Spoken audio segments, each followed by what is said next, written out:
La tournée nationale de la ministre et conseillère à la santé du chef de l'État se poursuit dans les formations sanitaires des 12 départements du pays. Après les étapes de l'Atlantique littoral, de l'Ouémé et du Plateau, Claudine Prudencio a continué son périple dans les établissements hospitaliers des départements du Mono-Koufo et du Zou. La tournée nationale que je poursuis depuis le 7 février 2025 vise à valoriser les grandes avancées du secteur de la santé à travers le pays, à en apprécier les effets concrets sur le terrain et à faire remonter les perceptions et attentes des acteurs et des usagers. Elle s'inscrit dans une logique de complémentarité et de coordination institutionnelle en appui aux efforts conduits par le ministre de la Santé et ses équipes. Elle a également pour objectif d'éclairer avec pédagogie les résultats des réformes engagées depuis 2016. C'est la zone sanitaire Komé Grand Popo Bopa Huéoué qui a accueilli la première étape de la délégation avec la visite de l'hôpital de zone de Koma. Sur place, les membres de la délégation ont visité l'unité de radiologie récemment mise en service pour le bonheur des populations. Ce qui me faisait un peu la joie, c'est le fait de retrouver la radiologie aussi à Koma. Sinon, c'était une peine que nous assistons tous les ans. Le ministère de la Santé a doté l'hôpital de zone de Koma de plusieurs équipements, dont l'appareil de radio que voici de dernière génération pour la satisfaction des patients que nous recevons. Donc, depuis que nous avons installé l'appareil et nous avons commencé à travailler, la population est vraiment soulagée et satisfaite. Et nous profitons pour remercier le chef de l'État, le président Patrice Talon. Nous remercions le ministre de la Santé et le professeur Benjamin Mpati. Nous remercions également la ministre conseillère en santé. Cette salle-là où nous sommes, cette radio numérique qui nous donne une satisfaction aujourd'hui dans la commune de Koma. Je crois que le président a pris à bras le corps ces dossiers et le directeur départemental nous a dit que ce sera installé d'ici peu. À ma grande surprise, j'étais là quand on m'a appelé que bon, ça y est, ça a commencé et puis vous n'aurez plus à aller à Lokossa ou bien à Cotonou ou bien à Porte-Nouveau, que c'est ici. Et voilà, aujourd'hui. Donc, je crois que cette dynamique doit continuer. La mise en service de cette unité constitue un véritable soulagement pour les populations de cette zone sanitaire, autrefois obligées de subir la croix et la bannière avant de bénéficier des examens approfondis nécessaires à leur guérison. C'est dire que le gouvernement a vu juste en doutant l'hôpital de zone de Koma de cette unité, conséquence d'une bonne vision et d'une gouvernance de qualité au service des populations.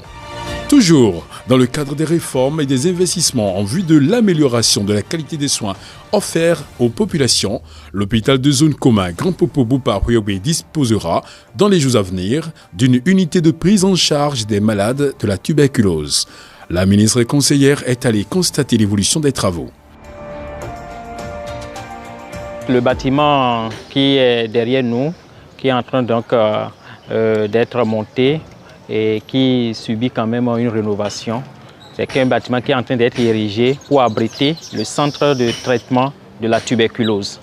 Le centre de traitement de la tuberculose dans la commune de Koma.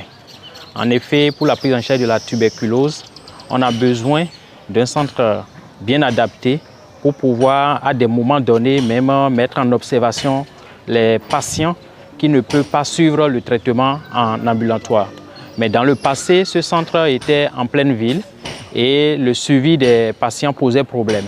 Et donc avec les plaidoyers nécessaires à l'endroit du ministère et avec l'accompagnement du gouvernement du président Patrice Talon, l'accord a été donné pour qu'on puisse ériger maintenant ce centre au sein de l'hôpital, ce qui va permettre un suivi rapproché de ces patients, une observation une observance correcte donc, du traitement et également l'accompagnement des différents spécialistes de la maison.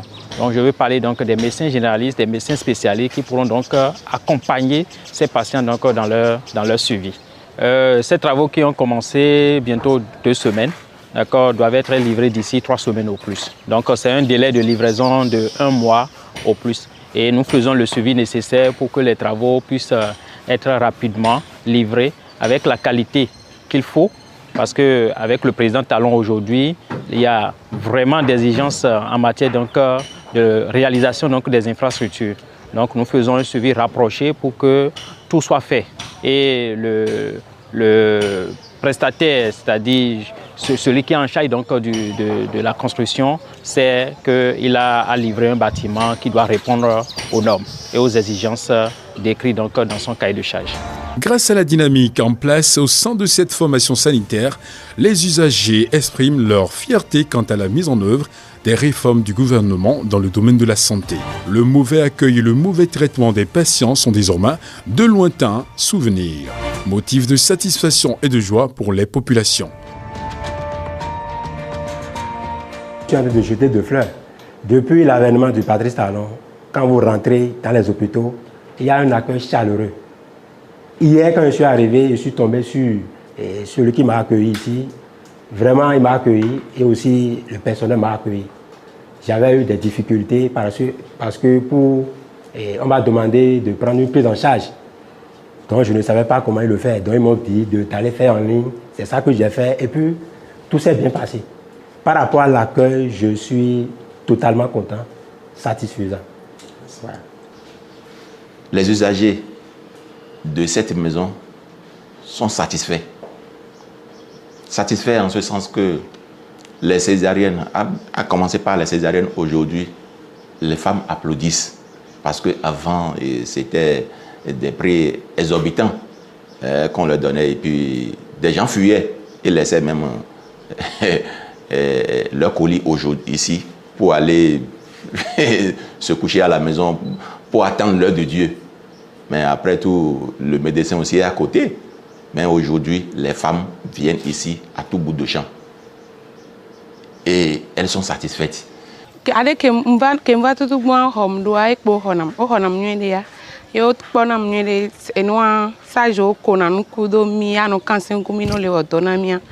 Donc tout ça là, on soutenu nami tchao pour nami conseil, donc tout va bien. Et nous les changer tchao vide, tout s'améliore un peu. Kemba tout bon, bon amélioration, j'ai dit quoi, nous les j'ai dit vide. Voilà. Beaucoup de gens pensaient que c'était de l'amusement ou bien de mensonge. Donc on est passé de maison en maison pour faire le recensement des ménages. Ils nous ont posé certaines questions et se sont repliés. Quelques mois ou bien quelques mois plus tard, la carte nous a été distribuée. Et on a attendu quelques moments après. Et on a appris que la carte est rentrée dans sa phase active. Avec cette carte-là, on peut se soigner, on peut aller se soigner. Effectivement, je suis venu ici, mon enfant, ma fille était tombée malade. Quand je suis venu ici avec la carte, on nous a orienté vers un service d'école vert. Et il y a une machine là. Un appareil genre, on l'appelait ensuite la machine TACA, dans laquelle on a mis la carte. Et ça a demandé de poser un doigt. C'est la carte même qui signale le doigt qu'on doit poser. Et ça a choisi, ces gens pour contrôler l'empreinte digitale. Et après, si la carte est sélectionnée, ça c'est accepté ou bien doigt éligible. Et c'est après ça qu'on nous envoie dans un autre service. Là, on nous remet des fiches à remplir. Au début, là, le remplissage des fiches a posé un peu de problème. Et avec l'amélioration, là, tout est rentré dans l'ordre. Et je vous assure qu'avec cette carte-là, de la consultation jusqu'au paiement des frais de médicaments, là, tout a été assuré par cette carte-là. En passant par les analyses, tout. Je n'ai pas dépensé 1 centime pour faire le soin à ma fille en temps. Moi-même, la fois passée, j'étais tombé malade, je suis venu avec la carte. Et c'est mon processus qui a été fait. Et je me suis fait soigner, traiter, et je n'ai pas dépensé 1 franc. Si les produits sont à l'interne ici, la carte te permet de payer tous les produits. Mais si c'est à l'externe, là, vraiment, c'est vous-même qui dépensez. Et avec cette carte, même quand j'ai commencé par utiliser, les gens étaient vraiment jaloux. Comment toi tu as fait pour t'en procurer? Et vraiment, et à ce point-là, je voudrais demander la délégation ici présente là, une fois qu'elle va se retourner là-bas. En tout cas, c'est une de lances que je demande, de voir le Père de la Nation pour nous, que les gens sont encore dans le besoin. S'il peut élargir un peu le projet pour que ça couvre tous les Béninois, vraiment ça nous ferait beaucoup plaisir. Ça aussi, bon, ça va nous avantager. Toujours dans le département du Mouno, mais dans la zone sanitaire Lokossa à Thiémé, les populations peuvent également se réjouir de la mise en œuvre de la politique de décentralisation des soins de santé primaire. Dans l'arrondissement d'Adja-Wedema, commune de Lokossa, c'est un centre de santé flambant neuf qui accueille désormais les patients de la localité. Autorités et patients se réjouissent de cette avancée notable en matière de prise en charge des malades dans leur localité. Plusieurs autres localités environnantes bénéficient désormais des prestations de ce centre. Et à mon arrivée, ils m'ont bien accueilli, tel que l'accueil m'a soulagée. Avant même que je suis allée à la consultation, j'ai trouvé de satisfaction. La propriété d'aujourd'hui est bien plus qu'avant. Sinon, si nous n'avons pas de la propriété là, c'est bien. Il a su bien la propriété ici. Changement de construction. Sinon, avant, la dispensaire n'était pas comme ça. Mais aujourd'hui, on voit que la construction là, que c'est propre, c'est bien. Sinon, ce qu'il est en train de faire là, c'est très bien. Après la rodeur, nous avons Patrice Talon. Donc, nous avons mis au Wellington, nous disons. Et nous avons fait un et vivre dans mi-temps. Wedeme, mignon toto fouet mi do dans sari. Bon, filet bien haut, et madame il est blanc matin te flan filet bien haut. Bah, yek bejion, yek caméra wa moro de konen de do plejion. Tam ton de do plejion, yek wa mon toto fouet ekmen. Nena do je hu ganse na shio.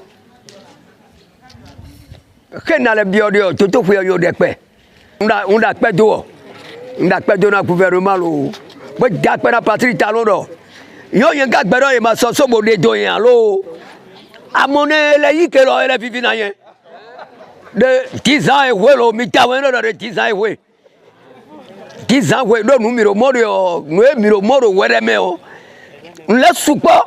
nous sommes depuis que le gouvernement du Patrice Talon a annoncé ce relais communautaire, l'influence donne beaucoup. Beaucoup de nos villageois, bien, de nos populations viennent surtout au centre de santé pour prendre des soins correctement. Depuis qu'on a annoncé qu'on va reconstruire notre centre de santé, puisque ce qui existait n'était pas digne d'un centre de santé. À cause de la qualité de notre sol, tous les bâtiments étaient fendillés et les malades qui venaient avaient des soucis. Celui qui est déjà malade, il vient dans un centre de santé, il a encore peur que le mur tombe sur lui. Mais aujourd'hui, tout le monde est pressé de venir se faire soigner dans le centre de santé de l'arrondissement de Wereme-Adja. Les bâtiments sont neufs, bien spacieux, avec l'équipement qu'il faut. Et au nom de la population de l'arrondissement de Wereme-Adja, je voudrais remercier le président Patrice Talon, qui a un amour particulier pour l'arrondissement de Wereme-Adja. Depuis que le centre est reconstruit, l'affluence a augmenté, puisque nous sommes entre deux communes, et nous sommes entre la commune de Dobo et la commune d'Atiémé.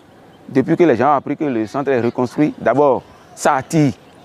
Et c'est très joli quand on passe par ici. Donc, tous ceux qui tombent malades dans ces communes-là se dirigent vers ici. Et les agents d'ici sont dépassés par l'affluence.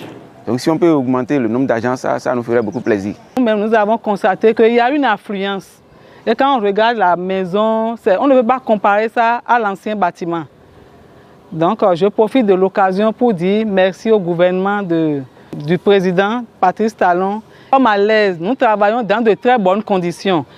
Avant, on n'avait pas même de ventilo dans nos logements. Aujourd'hui, il y a des brasseurs et dans les salles, dans les hospitalisations, il y a la climatisation, les brasseurs et les malades aussi sont contents. Donc, je remercie beaucoup le gouvernement de Patrice Talon. Comme vous le constatez, c'est un centre qui a été reconstruit, complètement reconstruit, parce qu'il y a environ 3 ans, ceux qui étaient là ne répondaient pas aux normes. Donc, dans le programme d'action du gouvernement, ça a été programmé et comme vous le constatez, voilà le résultat. Voilà, donc c'est un centre de santé d'arrondissement avec 2 blocs de soins, le dispensaire où les soins usuels sont faits parce que c'est un centre de santé d'arrondissement. Donc les centres, les maladies qui ne sont pas aussi graves sont traitées ici et dès que c'est un peu grave, c'est envoyé vers l'hôpital de zone ou le CHD.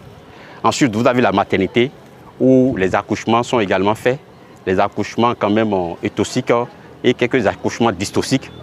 Quand c'est un accouchement qui a besoin d'être fait dans un hôpital où il y a un bloc opératoire, l'ambulance est appelée et c'est envoyé vers le CHD. En plus de ces 2 blocs, vous avez les 2 logements. Le logement pour le major, c'est-à-dire l'infirmier major, et le logement pour la sage-femme. Il y a les blocs de toilettes, les blocs de latrines et la cuisine pour les malades et la paillote pour la vaccination. Que le centre a été complètement reconstruit et il a été mis en place de nouveaux équipements. Quand le centre a été reconstruit, tout ce qui est ancien équipement a été gardé dans l'autre centre. Donc les nouveaux équipements, ça veut dire qu'on a mis en place de nouveaux équipements. Je veux dire que ce soit au dispensaire, à la maternité, c'est des nouveaux équipements qui sont dedans. Donc nous avons les équipements à la salle d'accouchement, les équipements au niveau du dispensaire, et tout ce qu'il y a comme équipement pour la planification familiale et tout ce qui est post-partum immédiate. Au niveau du dispensaire, nous avons 7 lits, 4 lits pour la salle d'hospitalisation des femmes et 3 lits pour la salle d'hospitalisation des hommes. Comme vous le savez très bien, et pour les femmes, on garde les enfants aussi parce que vous savez que les femmes sont toujours avec leurs enfants. Donc c'est pour ça que nous avons mis 4 lits là-bas. Et à la maternité, nous avons 8 lits.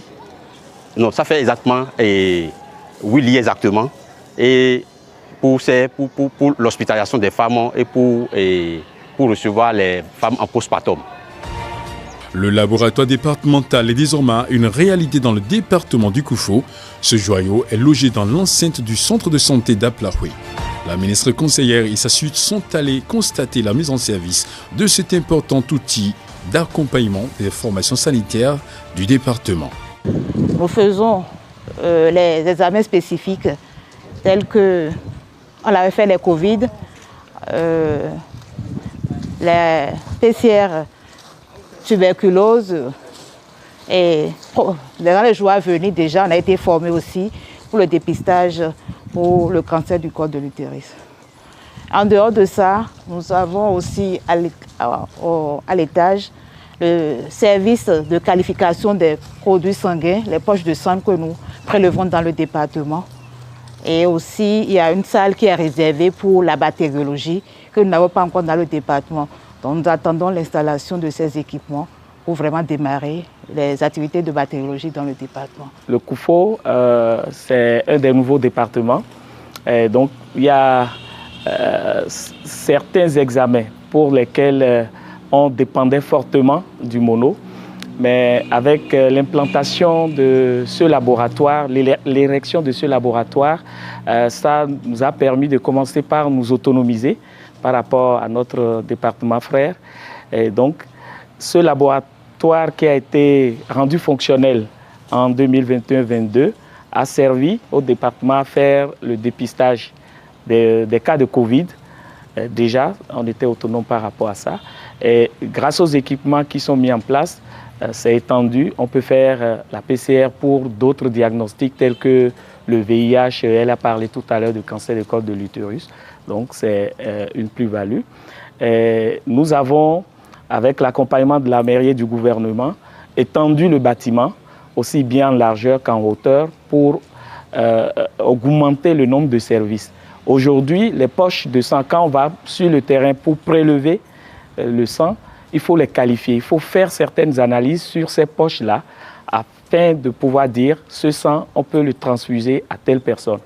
Donc désormais, ces analyses, on le fait également au niveau de ce laboratoire. C'est ça que nous avons vu en haut tout à l'heure. Et il est prévu également pour certains examens spécifiques demandés, mais qui se font ailleurs. Il est prévu également qu'on reçoive des équipements pour commencer par offrir ces prestations. Donc c'est un laboratoire à caractère départemental qui va venir en appui aux hôpitaux qui sont en place. Et même ce laboratoire pourra être sollicité par des hôpitaux qui sont environnants. Pour la qualification de sang, simplement pour la qualification de sang, quand on fait les prélèvements, si c'est 100 poches, 200 poches, il faut tout amener de l'autre côté et attendre qu'ils puissent intégrer ça dans ce qu'ils ont là-bas pour faire la qualification avant qu'on ne reçoive les poches. Ici maintenant, ce temps est réduit et donc ça va beaucoup plus vite. C'est une occasion aussi pour profiter, sensibiliser les populations pour qu'ils puissent donner suffisamment de sang pour qu'on puisse rendre le sang disponible. Et depuis 2016, le président Patrice Talon a voulu donner du sens à la décentralisation en rendant opérationnels tous les départements, les 12. Vous voyez, on pourrait dire, mais il sait ce qui allait se passer. Oui, avec le Covid intervenu, si on n'était pas un département ici, c'était foutu pour nous. Déjà à partir de là. Et vous avez vu tout ce que les techniciens ont expliqué, le DDS, la responsable en charge du laboratoire, le sang, comment qualifier le sang, et savoir si c'est une poche qu'on peut transfuser. Mais il fallait aller à la chose, à l'Okosa, dans le zoo. On dit qu'il n'y a pas du sang, il faut aller à Cotonou.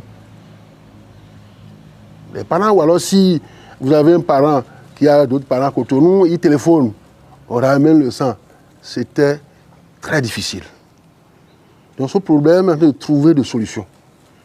Et c'est parce que le président Patrice Talon et son gouvernement ont eu cette idée géniale d'opérationnaliser tous les départements. Les 12 étaient des départements nouveaux.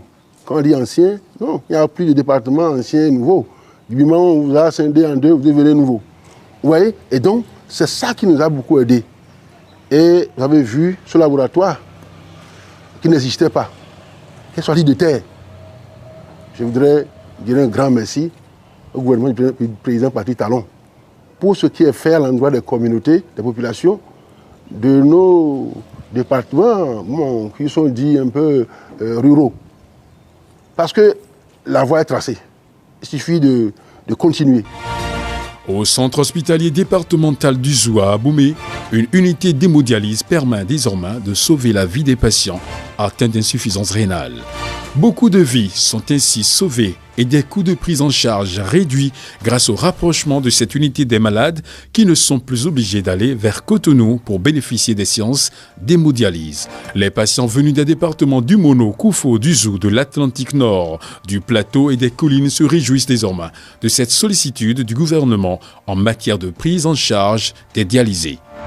Dans le cadre de l'amélioration de l'accès aux soins spécialisés pour les populations dans les régions, le gouvernement, à travers le ministère de la Santé, a initié la mise en place d'une unité de dialyse au centre hospitalier départemental du Zou. Et ce centre a été mis en service le 30 novembre 2022 grâce au soutien actif du gouvernement. En dehors de cela, il faut ajouter que le gouvernement nous a fourni un groupe électrogène de 300 kVA pour assurer la stabilité et la continuité des services au niveau de cette unité. Notre unité de dialyse au CHD Zou est équipée d'un plateau technique de 10 générateurs de pointe et de 10 fauteuils adaptés pour faciliter les séances aux hémodialysés. Et cette unité fonctionne du lundi au samedi de 8h à 17h pour prendre en charge les patients souffrant d'insuffisance rénale chronique. Et donc, ce projet témoigne de l'engagement du gouvernement à améliorer l'accès aux soins des services de santé spécialisés aux différentes populations. Car aujourd'hui, comme vous le savez, par le passé, les patients étaient obligés de parcourir des kilomètres pour aller faire leur séance au CNHU à Cotonou. Mais aujourd'hui, grâce donc à cette initiative, on arrive facilement à leur faire bénéficier donc de leur séance d'hémodialyse.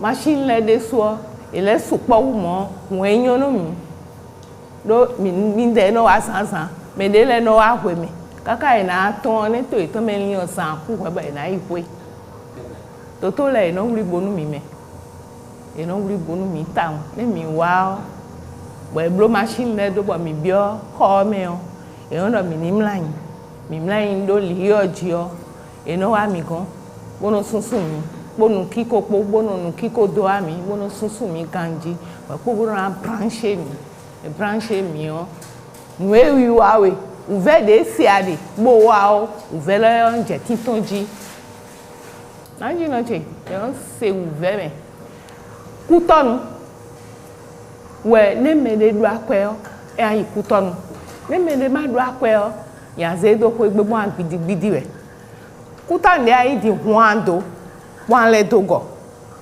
uve de me o e supo opo wa ikuta ndon dian aje don dian yo to me don lele ya pon e hwe azan labo a o e si yin sami we na ayi we te na ango amo uve de me o e supo. Donc de 2016 jusqu'en 2023 j'allais faire la dialyse 2 fois par semaine au CNHU parce que je suis en fonction ici, je suis un agent de l'État en fonction ici, j'ai ma famille ici. Et les 2 fois là par semaine, je ne peux pas vous dire ce que ça coûte. Vous pouvez imaginer pour l'aller-retour, il m'est arrivé de passer la nuit au CNHU pendant 5 ans. Et depuis que l'avènement de ce centre, c'est véritablement un soulagement pour nous tous qui avons pendant des années fait ce parcours-là à nos risques et périls. Dieu merci, on est encore en vie et nous rendons grâce à tous ceux qui ont œuvré pour que ce centre soit opérationnel depuis 2023, puisque ça a apporté un plus pour nous qui fréquentons ça. Il y a des couples qui se sont même disloqués. Il y a des gens qui ont perdu leurs emplois. Peut-être ne serait-ce un artisan, un menuisier qui a sa clientèle ici. Il est obligé d'aller à Cotonou. Des gens ont laissé même leur activité pour aller carrément rester à Cotonou, peut-être avec des parents ou bien ils restent totalement à eux-mêmes au CNHU pendant des mois, pendant 2 mois pour revenir une fois. Donc ça a créé beaucoup de dommages que l'ouverture du centre a comblé. Moi qui suis ici aussi, je ne suis pas le seul, on est nombreux. On avait commencé avec 12. Les 12, ne serait-ce si on enlève ce que nous dépensons comme coût pour l'aller-retour 2 fois et revenir encore aller au boulot et autres, c'était pas facile. Au moins aujourd'hui, nous prenons l'argent là pour faire chose dans nos familles. Donc l'avènement de ce centre à Abomey est vraiment une action vraiment sociale du gouvernement du président Talon, dont je profite au nom des dialysés du Bénin et au nom des dialysés d'ici, je lui dis vraiment merci au président de façon personnelle et à tout son gouvernement et à toute son équipe, ceux qui ont œuvré pour que nous ayons ce centre, le personnel soignant, les médecins et autres qui sont avec nous. Ça nous a beaucoup facilité la tâche. Aujourd'hui, nous avons 10 générateurs de dialyse marque B-Brown acquis en 2022. Mais au début, on avait prévu recevoir 8 appareils. Et quand le ministre Wompati nous a dit non, que ça c'est insuffisant, il nous a donné 2 de plus. Et nous sommes dans notre 3e année et on est en train de faire le plaidoyer pour en avoir plus, parce que c'est le seul centre que nous avons aujourd'hui qui prend en charge les patients des départements de Colline, du Zou, de Koufo, de Mono et de l'Atlantique. Donc avec ça, et du plateau, parce que nous recevons aussi des patients qui viennent du plateau. Donc là, il faudrait qu'on renforce le plateau technique de cette unité. C'est dans le but d'approcher plus les patients, parce qu'on avait démarré la dialyse ici en 2022 avec 12 patients transférés tous de Cotonou. Parce que c'était des patients qui quittaient Abomey, Dassa, Azové, etc. pour aller faire le soin à Cotonou. Donc on a fait le transfert de ces patients, donc ce qui veut dire que la première file active que nous avons, c'était de 12 patients, tous pris en charge par l'État au début. Et c'est après que nous avons commencé par prendre d'autres patients depuis 2012. Et à ce jour, on a une file active de 28 patients, dont 24 pris en charge par l'État. Le département du Zou n'avait pas d'unité de dialyse et donc les populations d'ici et celles environnantes étaient obligées de se porter soit vers Cotonou ou Parakou avant de bénéficier de cette prestation. Mais aujourd'hui, l'unité existe et le matériel, les équipements existent, le personnel également a été mis à disposition pour faciliter l'accès aux soins aux populations. Toujours au sein du CHT d'Abomey, une unité de scanner de dernière génération verra bientôt le jour. Claudine Prudencio a visité le site devant accueillir ce service important dans le diagnostic et le traitement efficace de nombreuses pathologies. Plan de construction conforme aux normes internationales. Le CHD, qui est le centre hospitalier de référence du département également, est en cours d'amélioration pour ce qui concerne les équipements et l'infrastructure et bientôt pourra bénéficier d'une unité de scanographie. La remise de site est déjà faite et un scanner de dernière génération, il sera implanté bientôt pour le bien des populations qui également, pour des raisons de ces examens complémentaires, sont obligés d'être convoyés au CNHU pour le faire. Donc en l'implantant ici, ça va améliorer, comme je l'avais dit, l'accessibilité des soins aux populations. Et il faut souligner que jusque-là, le scanner était au sud et au nord. Et donc ce projet nous permettra vraiment de pouvoir faire bénéficier donc, les populations du Zou et des collines, et même du Mono-Koufo et de l'Atlantique Nord, donc de ces examens-là. Au lendemain de la gestion de la crise du Covid-19, il était apparu nécessaire de disposer des unités de médecine préventive permettant d'assurer la veille sanitaire en matière de gestion et de prise en charge des épidémies. Le Bénin peut se targuer désormais de faire un pas de géant dans ce domaine avec la construction du centre de traitement des épidémies basé à Abomey. Ce centre m'a impressionné par son architecture fonctionnelle et sa finalité stratégique. Il symbolise la transition vers une médecine de prévention et de résilience. C'est avec émotion et stupéfaction que la ministre conseillère et sa délégation ont visité les locaux de ce joyau, prêts à parer à toute éventualité dans la gestion des crises épidémiologiques. Les travaux sont en cours d'achèvement et le centre sera opérationnel dans les jours à venir. 2019 à 2021, nous avons été éprouvés par l'épidémie de Covid-19. Au sortir de cette épidémie, le chef d'État étant une personne très prévoyante, n'a pas voulu que nous soyons surpris à nouveau par des épidémies et a donc entrepris de mettre à disposition du secteur de la santé des centres de traitement des épidémies. Et le département du Zou a bénéficié d'un centre qui est en cours de construction et est construit aujourd'hui à près de 95% déjà avec des équipements qui sont à la pointe de la technologie. et un plan de construction conforme aux normes internationales. C'est un centre qui est doté de 4 unités, avec une unité pour les cas suspects, les cas confirmés, les cas convalescents et les cas graves.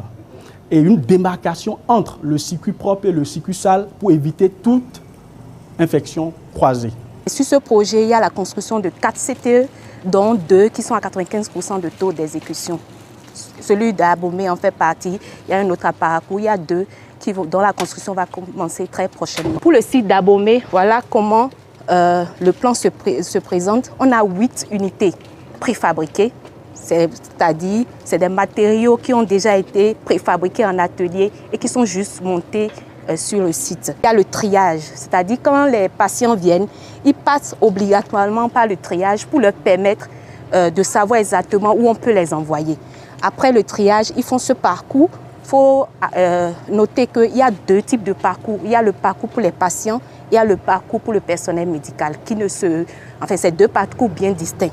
Donc là, vous êtes entré par cette entrée et on est sur le parking du personnel médical. Quand les patients viennent, ils ont leur parking à l'extérieur, ils passent par le triage, ils font ce parcours.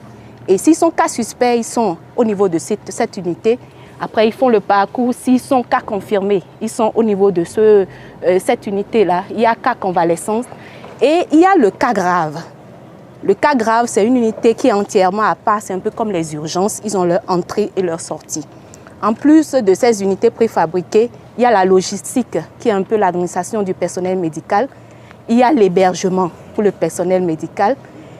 Et il y a une chambre mortuaire provisoire parce que, comme vous le savez, c'est des épidémies, on ne garde pas les corps, donc c'est juste provisoire. Alors, le parcours du personnel médical, c'est ça, c'est les galeries. Et il y a des galeries qui relient tous les bâtiments. Maintenant, pour les bâtiments en matériaux définitifs, nous avons le cas grave. On a la pharmacie-magasin, on a une buanderie stérilisation et on a un incinérateur semi-électrique. On a le local technique et le local transformateur.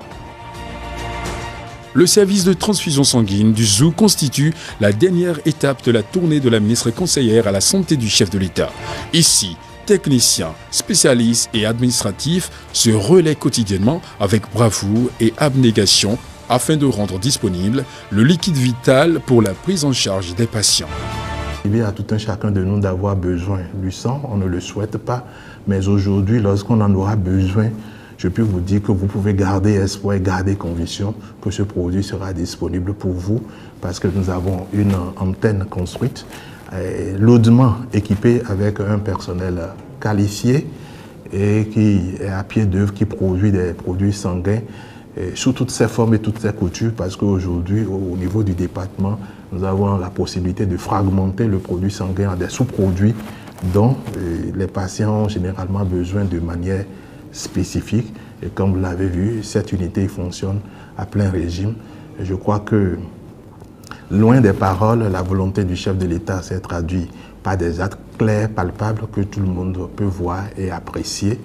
Les conditions de travail dans lesquelles nous étions avant ne nous permettaient pas vraiment de donner le meilleur de nous-mêmes.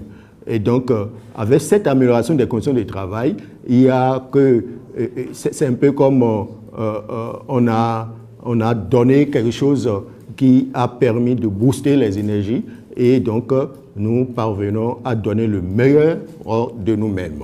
Il faut dire que dès que nous avons intégré ce bâtiment, nous avons constaté d'ailleurs qu'il y a une augmentation de nos capacités de production. Nos capacités de production, cela suppose quoi? Nous arrivons à produire beaucoup plus de produits sanguins labiles et ce qui est plus intéressant à ce niveau-ci, c'est parce que nous arrivons vraiment à mettre à disposition le produit sanguin, le type de produit sanguin qu'il faut vraiment pour le malade. Parce que, qu'on le veuille ou pas, vous le savez peut-être, comme vous l'entendez dire, que la meilleure transfusion est celle qui n'est pas faite.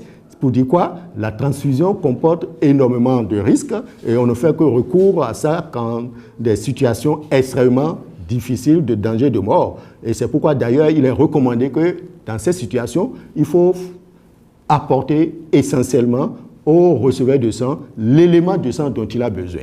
Nous en souffrions avant. Et donc, lorsque nous avons intégré ce bâtiment-ci, avec les équipements que nous avons reçus, la centrifugée réfrigérée, qui d'ailleurs, tout à l'heure, vous l'avez vu, et consomme énormément de l'énergie, ça nous a permis de rendre beaucoup plus disponible le plasma frais congelé. Le plasma frais congelé. Autre chose qui est très intéressant ici est que avant que nous ne venions ici, nous ne rendons pas du tout disponible pour les malades les plaquettes. Et donc, lorsque nous avons intégré ici, avec les équipements que nous avons reçus, les incubateurs qu'il faut, avec naturellement la centrifugée réfrigérée aussi qui sert à rendre disponible ce produit, ça nous a permis désormais maintenant de rendre disponibles les plaquettes, vous voyez. Et donc, en plus de ça, nous continuons effectivement de produire davantage des concentrés de globules rouges, voilà, qui sont les plus utilisés d'ailleurs. Parce que lorsqu'on parle d'anémie, très souvent, ce n'est qu'effectivement à ça qu'on pense en premier lieu. Et c'est ça qui est utilisé suffisamment. Ceci montre qu'il y a une nette amélioration de la sécurité transfusionnelle. Et pour aller dans les chiffres, je peux vous dire que avant que nous l'intégrions ici, par exemple, nous n'arrivons pas au cours d'une année à rendre disponible 19 000 produits sanguins. C'est que si nous rendons disponible, au plus c'est 18 300, ça n'atteint jamais 19 000 produits sanguins labiles. Mais depuis que nous avons intégré ici, et l'année passée par exemple, nous avons atteint 27 200 produits sanguins labiles que nous avons eu à préparer. Ça fait quoi? Ça a augmenté la capacité de production, constitue quand même un endroit qui dessert beaucoup de départements à la fois, compte tenu de sa situation géographique. Ici déjà, nous desservons, ça là c'est clair, les collines, parce que aussi nous allons chercher les poches de sang dans les collines pour pouvoir vraiment les préparer ici, quitte à pouvoir les rendre disponibles. Mais aussi les autres départements comme le Koufo, comme le Plateau, et bien sûr l'Atlantique littoral et par moment les départements du Nord viennent aussi chercher des produits sanguins labiles ici. C'est pour vous dire qu'au fait, c'est un service qui est vraiment disponible pour la communauté, et c'est là, je m'en vais dire ceci, que si nous disposons d'un joyau comme ceci, d'un service comme ceci, bien équipé, si nous en disposons 4 pour le pays, je pense que le problème de sécurité transfusionnelle sera réglé pour le pays. Ce centre est un exemple remarquable de ce que j'appellerais un écosystème de proximité réussi. Il combine accueil, fonctionnalité, hygiène et inscription dans le tissu communautaire.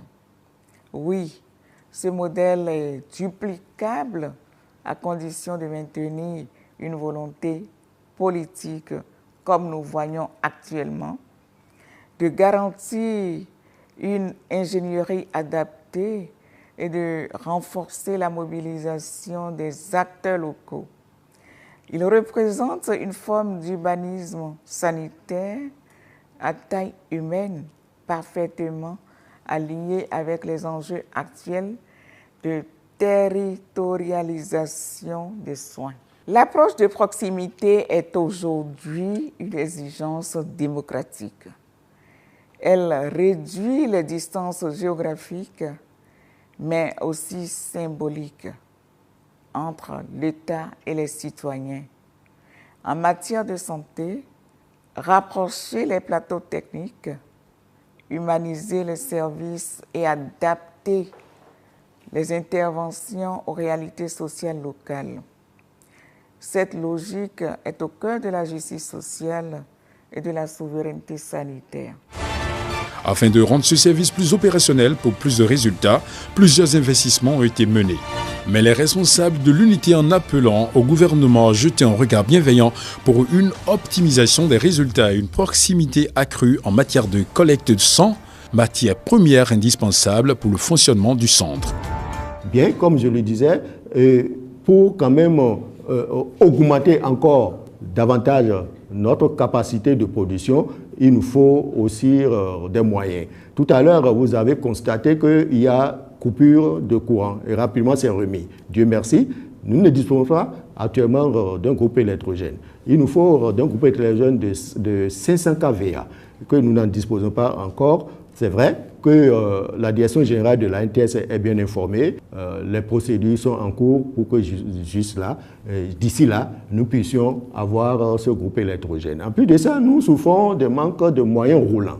C'est des problèmes sérieux parce qu'il faut aller dans la communauté. C'est vrai, comme je le disais tantôt, il faut pouvoir réduire autant que possible les coûts de qualification, mais on devrait faire de telle sorte que le citoyen lambda, n'importe où il se retrouve au niveau du pays, puisse être en mesure de donner facilement son sang sans parcourir plusieurs distances. Et donc, cela nécessite les stratégies avancées. Nous devons nous déplacer pour aller vers la population pour pouvoir les prélever. Nous souffrons de manque de ces moyens roulants. Autre chose, comme je l'ai dit, il faut aussi distribuer les produits sanguins. Lorsque nous rendons distribuer les produits sanguins, il faudrait que nous ayons des moyens pour pouvoir aller les positionner dans les hôpitaux pour que, effectivement, ça soit utile pour la communauté. Donc, il faut encore des moyens roulants par rapport à ça. Donc, les moyens roulants constituent un problème. La direction générale de la NTS aussi a pris à bras le corps ces situations. Et d'ailleurs, même, il a déjà fait la commande de 6 véhicules, mais juste là, compte tenu des procédures d'acquisition de ces moyens roulants, nous n'en avons pas encore eu. C'est pour dire que la direction générale est bien informée de ces problèmes que nous vivons. Ces doléances sont le reflet d'un système en construction confronté à des défis opérationnels légitimes, qu'il s'agisse de la demande d'équipements complémentaires, de solutions énergétiques alternatives ou de renforts logistiques. Je les ai notés avec attention et les relayerai aux autorités compétentes. L'écoute active ne doit pas être un geste ponctuel, mais une méthode de gouvernance. Et dans cette logique, chaque doléance entendue est une opportunité d'ajustement stratégique. Du constat général fait par la ministre conseillère sur place dans les formations sanitaires visitées, de nombreuses réformes ont permis aux populations de bénéficier du personnel de soins qualifiés, des infrastructures de qualité et des équipements à la pointe de la technologie. Ceci témoigne de la volonté du chef de l'État et de son gouvernement de rendre les soins accessibles aux populations. Ces structures sont emblématiques d'un changement de paradigme. Elles traduisent la volonté de rapprocher les soins spécialisés des populations, de sortir du modèle centralisé de l'offre médicale et d'inscrire la santé dans une logique territoriale ou départementale, je veux dire. En outre, elles répondent à des besoins critiques longtemps ignorés.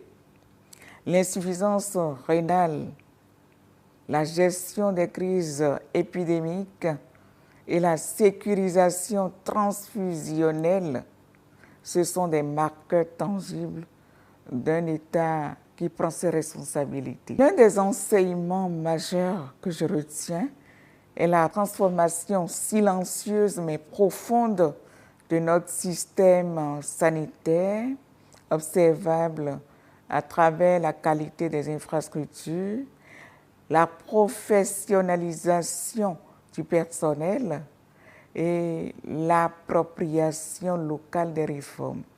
Le paysage sanitaire que j'ai parcouru ne ressemble en rien à celui d'il y a une décennie. Nous passons progressivement d'un système de survie à un système de service structuré, équitable et ancré dans une vision de santé publique moderne. L'impact est perceptible à plusieurs niveaux. L'accessibilité accrue des services essentiels, la réduction des délais de prise en charge et la satisfaction manifeste des populations, les réformes inscrites dans les 2 PAG, c'est-à-dire PAG 1 et 2, notamment à travers le programme H, ont redonné aux citoyens une place centrale dans l'équation sanitaire. Le renforcement des plateaux techniques, la disponibilité des ressources humaines qualifiées et la modernisation des établissements témoignent d'une volonté d'État cohérente et méthodique. Dans les prochains jours, la ministre conseillère fera le même exercice dans les autres départements du pays en vue de mettre la lumière sur les nombreuses réalisations du gouvernement dans le domaine de la santé.